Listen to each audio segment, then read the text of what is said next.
आज ही से जीवन के हर पल का आनंद उठा लो। आज ही से मन की एक नई शांति पालो।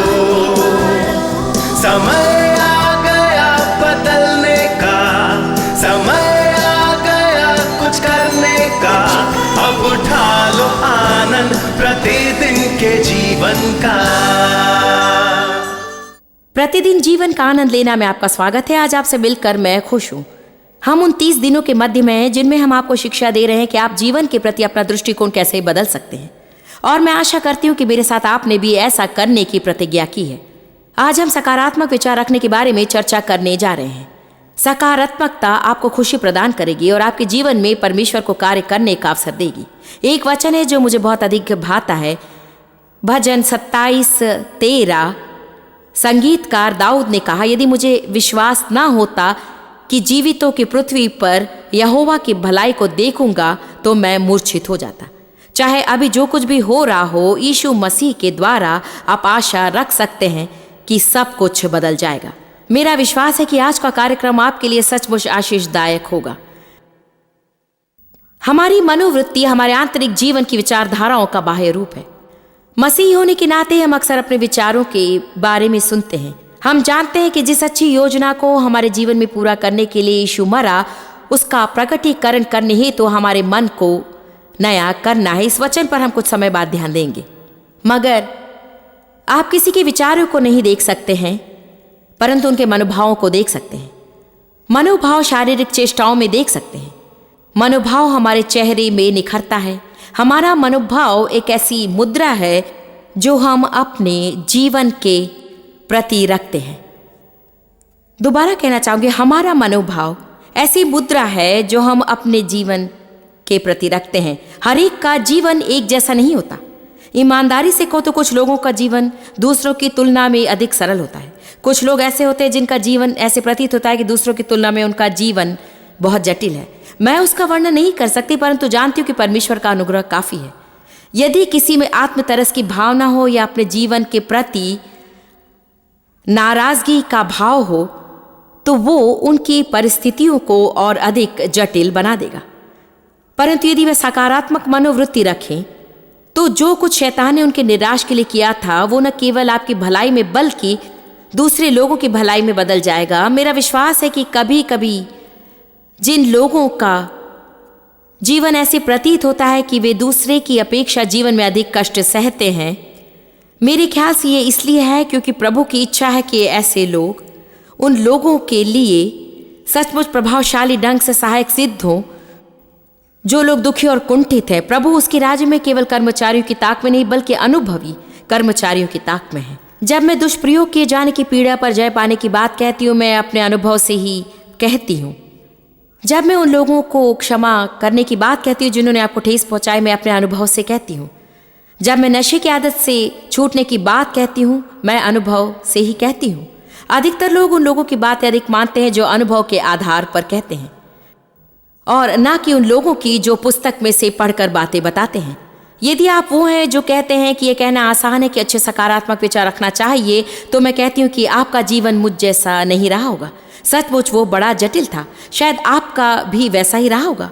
मैं आपको विस्तार से नहीं बता सकती कि क्यों कुछ लोगों का जीवन अनोखा होता है और उनके माता पिता बड़े नेक और प्रेम भाव से उन्हें सब कुछ बताते हैं और सभी अवसर प्रदान करते, तथा इसके विपरीत कुछ लोगों के लिए जीवन बिताना कष्टप्रद होता है। परंतु मैं आपको वचन दे सकती हूँ, परमेश्वर सच्चा है और यद्यपि जीवन न्यायपूर्ण नहीं है, परमेश्वर न्यायी है।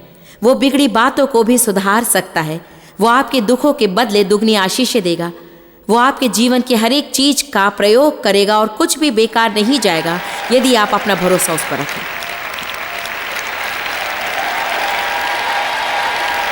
देखिए, जिस मुद्रा में आप रहते हैं, यानी कि मैंने डेव में और मुझ में देखा है, स्वाभाविक तौर पर डेव मुझसे भी अधिक सकारात्मक है। इसमें हमारे निजी व्यक्तित्व का भी भाग है। ऐसे कुछ लोग हैं जिन्हें सकारात्मक बने रहने के लिए कष्ट उठाना पड़ता है क्योंकि उनका व्यक्तित्व कुछ अधिक उदासी रहता है। देखिए, ऐसे कुछ लोग हैं जिन्हें देखकर लगता है कि उन्हें हर बात पर गलती निकालने का वरदान प्राप्त है। कितने मेरी बात समझ रहे हैं? मैं इसे गलत नहीं बताना चाहती, परंतु यदि वे शैतान को उसका प्रयोग ना करने दें तो वो सचमुच वरदान ही होगा। यदि आप उन लोगों में से एक हो जो सचमुच चीजों को सुधारना चाहते हैं तो गलतियां निकालना अच्छा ही होगा ताकि उसे सही दिशा पर मोड़ सके। लेकिन यदि ये जिसे हम वरदान कह रहे हैं उन लोगों में हो जो पवित्र आत्मा से भरपूर नहीं होते, तो मेरे ख्याल से वे जहां भी जाएंगे वहां सब कुछ बिगाड़ देंगे। मैं पहले ऐसे ही थी। जब भी मैं बिल्कुल नए सजे सजाए कमरे में जाती और कोई मुझसे पूछता कि अच्छा बताइए मेरी सजावट कैसी है, तब मैं कहती अच्छा तो है, परंतु उस कोने में जो चित्र दीवार पे वो कुछ ठीक नहीं है। मैं जानती थी कि नकारात्मक और आलोचनात्मक रहना लोगों को अच्छा नहीं लगता और मुझे ऐसा नहीं करना चाहिए। जब मैं कहती हूँ कि अच्छी मनोवृत्ति वाले बने रहिए, तब मैं जानती हूँ कि दूसरों की अपेक्षा आप में से कुछ लोगों के लिए आसान होगा।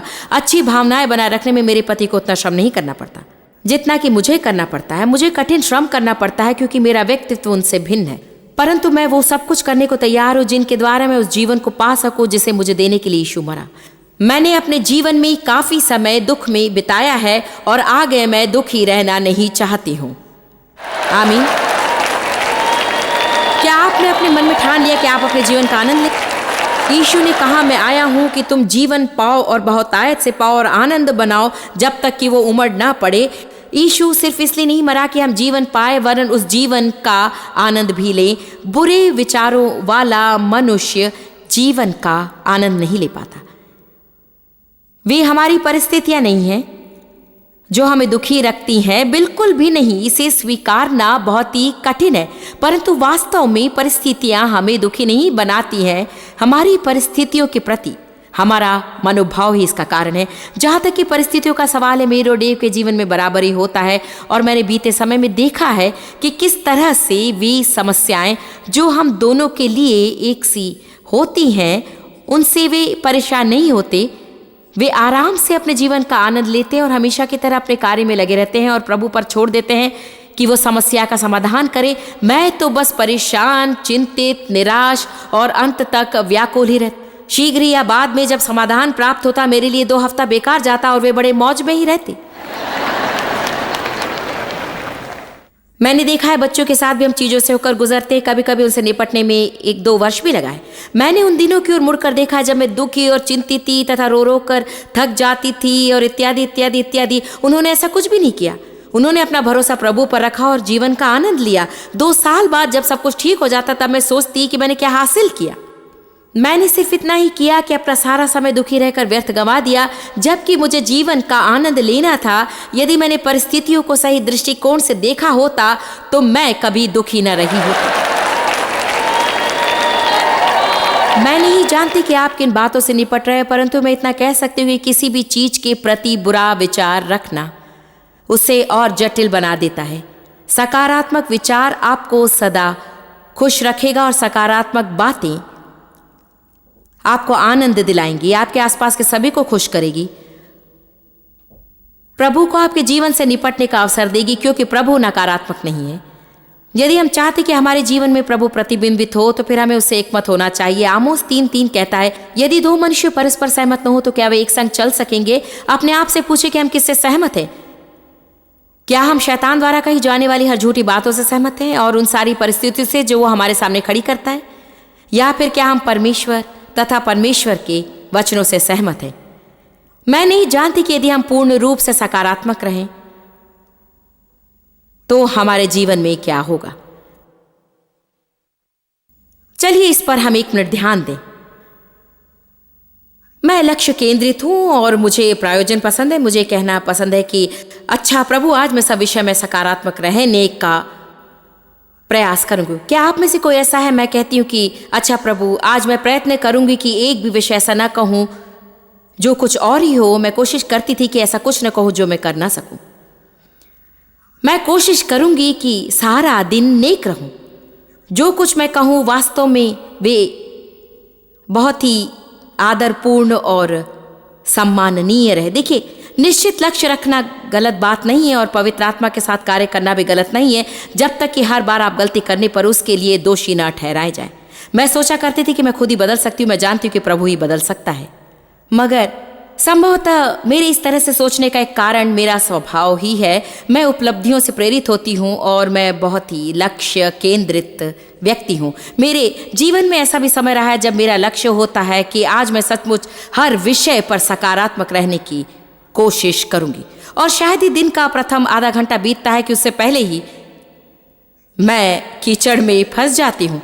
मैं आपसे कहती हूँ, मुझ में एक पुराना स्वभाव था जो मसीह के संग क्रूस पर मर गया, परंतु अभी भी कभी एक बार फिर से जी उठने का प्रयास करता है। आपको कोशिश करनी चाहिए कि आप नकारात्मक न रहें। आपको नकारात्मक रहने की कोशिश नहीं करनी चाहिए, बल्कि सकारात्मक रहने की कोशिश करनी चाहिए। यदि आप सकारात्मक होने का निर्णय न करें तो स्वयं नकारात्मक हो जाएंगे। आज शायद यहाँ पर मुट्ठी भर लोग होंगे जिनके जीवन में सदा सूर्योदय और फूलों की बहार ही हो, और आप ये गाते हुए उठते हैं कि वाह कितना सुहावना दिन है। और फिर कई लोग मुझ जैसे भी होते हैं, अतः मैं आपके लिए प्रचार करूंगी और आप सभी सकारात्मक लोग हमारे लिए प्रार्थना करें।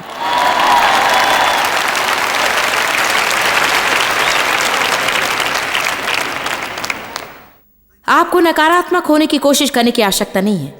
आज सुबह मैं डेव से बातें कर रही थी और मैंने कहा, मैं अपने बारे में कुछ बातें व्यक्त कर रही हूं, इससे आप जान सकते हैं कि हम भी आपकी तरह ही संघर्ष करते हैं। सालों पहले मैं नहीं जानती थी कि मैं अपने विचारों का कुछ कर सकती थी। एक मसीह होने के बाद मैं एहसास करने लगी कि सवेरे जब पूरी तरह से आपकी नींद खुलती तक नहीं है, ऐसा प्रतीत होता है कि शैतान आपके मन और विचारों के लिए सौदा करने लगता है। यदि आरंभ में ही आप उस पर अधिकार न जमाए तो कभी कभी सारा दिन बिगड़ सकता है, सिर्फ सुबह उठते ही आप जैसे विचार रखते हैं उनके कारण। हमारे 4 बच्चे हैं और मैंने देखा है कि मेरे 3 बच्चे बढ़िया काम कर सकते हैं, अर्थात बहुत ही अच्छा काम। केवल एक ही उतनी उत्तमता से काम नहीं कर सकता। तो बीच रात को उठने पर मैं किसके बारे में सोचने लगूंगी? जो 3 बढ़िया काम करते हैं उनके बारे में हम क्यों नहीं सोचते हैं? हमारी सोच सदा समस्याओं की ओर ही क्यों जाती है, वो सकारात्मकता की ओर क्यों नहीं जाती? क्योंकि संसार में एक पाप सिद्धांत है और शैतान जीवित और कुशल है।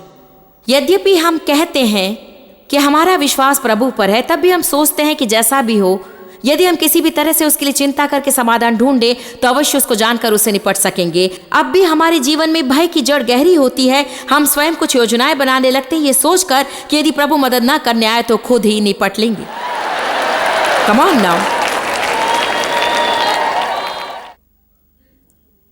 मैं उस प्रकार का व्यक्ति कभी नहीं हो सकती जो अपने आप ही हर विषय पर सकारात्मक रहे, परंतु मैं परमेश्वर के वचन और उसके प्रकाशन के लिए धन्यवाद देती हूँ, और मैं जानती हूँ कि अब मैं अपनी मनोवृत्ति का और अपने विचारों का चुनाव कर सकती हूँ, और मैं लोगों को क्षमा करने तथा किसी बात पर बुरा न मानने का फैसला कर सकती हूँ, और मैं निश्चय कर सकती हूँ कि मैं संघर्ष में नहीं पड़ूंगी और न ही मैं क्रोधित रहूंगी।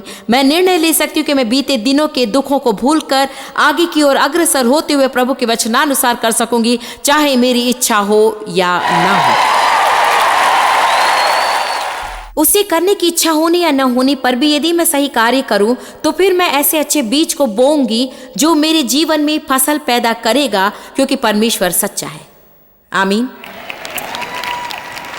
फिलिपियो 2:5 में बाइबल कहती, जैसा मसीह यीशु का स्वभाव था वैसा ही तुम्हारा भी स्वभाव हो।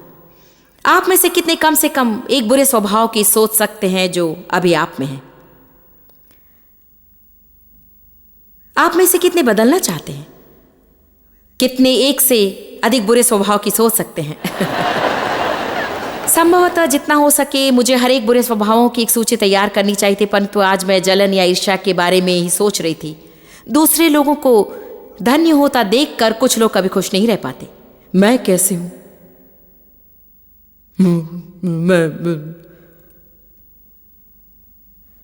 मैं कभी जय नहीं पाती, मुझे कुछ भी मुफ्त में नहीं मिलता। मैं क्यों ऐसी हूं?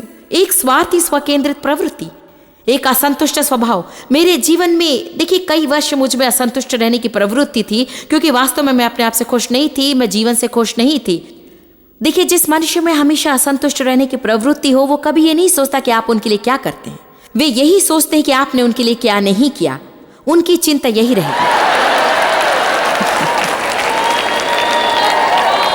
मेरे मन में यूं ये विचार आ रहा है, इसलिए मैं कहती हूँ कि आपका संबंध ऐसे लोगों से है जिन्होंने उन्हें खुश रखने की जिम्मेदारी आपको दी है, परंतु वास्तव में वे लोग खुश रहना नहीं चाहते। आज मैं ये घोषणा करती हूं कि हर एक मनुष्य स्वयं अपनी खुशियों और आनंद का जिम्मेदार होता है। दूसरों को खुश करने की जिम्मेदारी आपकी नहीं है।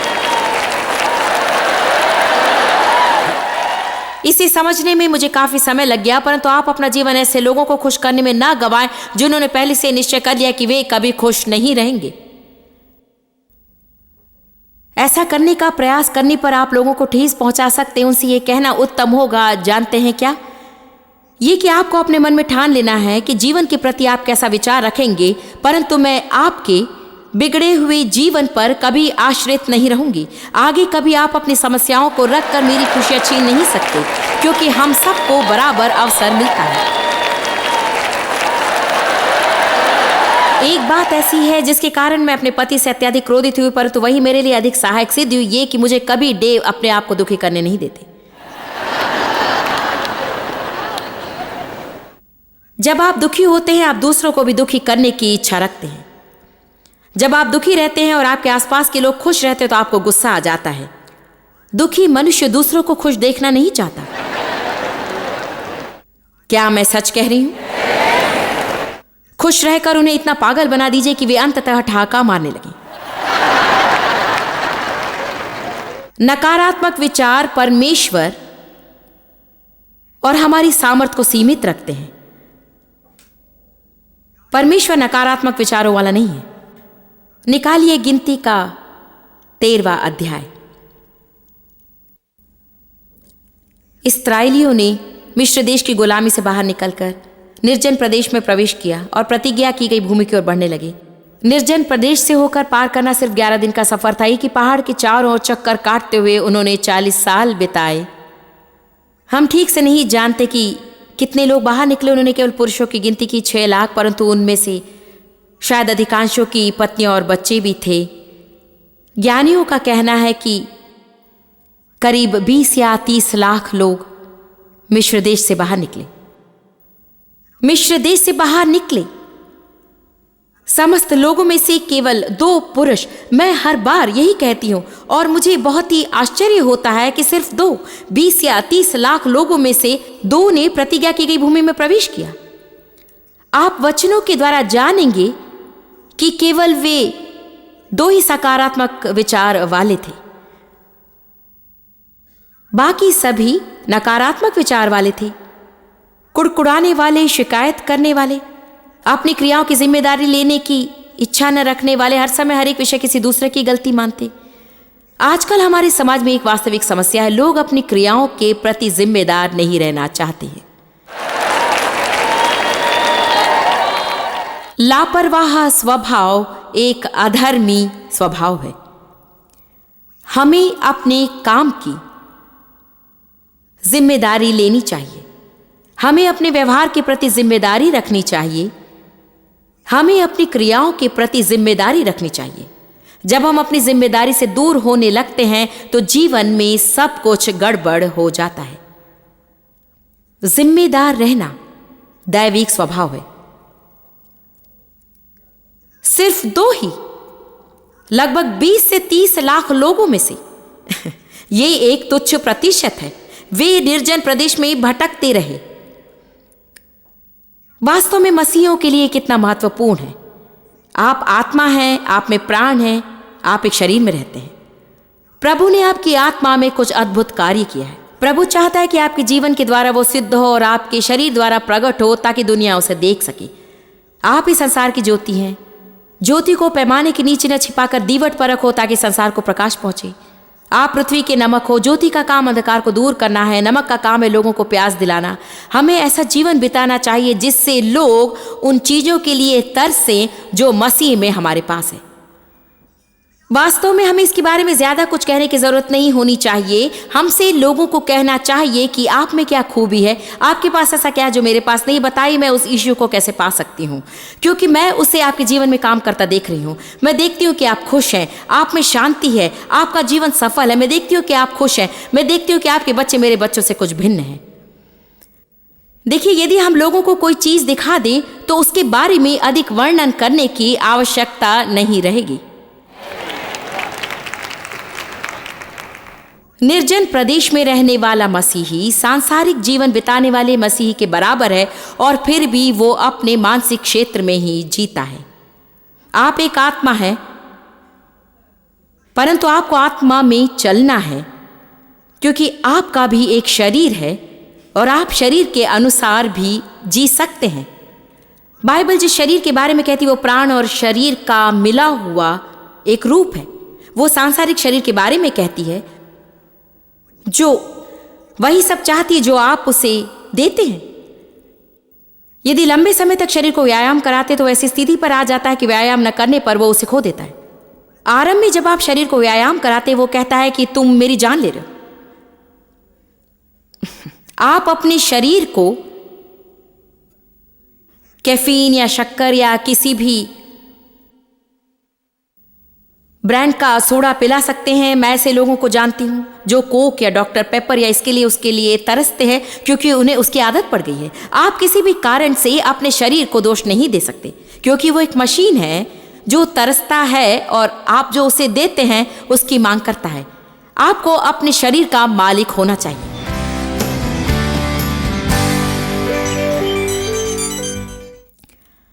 जीवन के प्रति नया दृष्टिकोण रखने के विषय में फिलहाल इस कार्यक्रम में मैं जो उपदेश दे रही हूं वे आपके लिए लाभप्रद होंगे और आपको धन्य करेंगे। परंतु आपके जीवन में वास्तव में परिवर्तन देखना चाहे तो आपको भी ये प्रतिज्ञा करनी होगी कि आप अपनी मनोवृत्ति के लिए प्रार्थना करने में अतिरिक्त समय लगाएंगे और अपनी मनोवृत्ति का अध्ययन करके प्रभु से पूछेंगे कि आपके जीवन के किस पहलू में परिवर्तन लाया जा सकता है, ताकि आपकी मनोवृत्ति उस मनोवृत्ति से मेल खाए जिसकी वो आपसे उम्मीद करता है। हम जितना अधिक निवेश करते हैं उतना ही अधिक पाते हैं। आराम से बैठकर कार्यक्रम देखना और उपदेशों को सुनना आसान है, परंतु वो और भी बढ़िया होगा यदि आप उत्तम मनोवृत्तियां बनाए रखने के लिए इस महीने कुछ अतिरिक्त कार्य करें। एक चीज जो आप कर सकते हैं कि हमारे वेबसाइट को देखें, क्योंकि हर महीने हम वेबसाइट में कुछ विशेष बातें प्रस्तुत करते हैं जो उत्तम मनोवृत्ति पाने में तथा जीवन के प्रति उत्तम दृष्टिकोण रखने में मददगार होंगी। मैं आपसे प्रेम करती हूँ। प्रभु आशीष दे।